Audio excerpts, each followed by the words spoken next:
Une cinquième série de mesures concerne le régime des incompatibilités et celui des inéligibilités.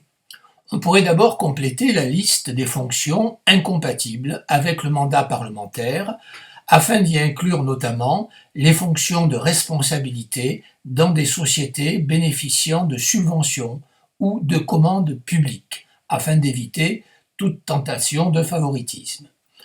Il serait aussi envisageable de renforcer les restrictions relatives à l'activité d'avocat ou de conseil exercée par des parlementaires.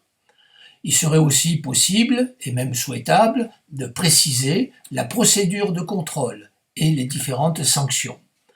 On pourrait aussi inclure dans le champ des inéligibilités les fonctions ministérielles, pour interdire à un ministre d'être candidat à une élection.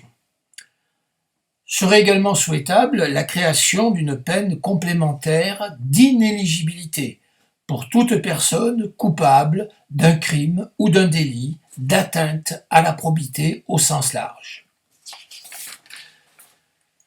Enfin, un certain nombre de mesures pourraient être prises afin de restaurer la confiance des citoyens à l'égard du personnel politique.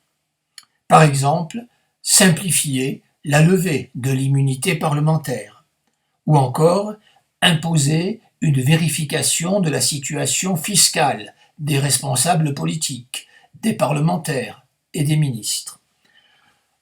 Encadrer également, comme nous l'avons vu, les emplois familiaux pour éviter toute tentation de favoritisme ou de népotisme.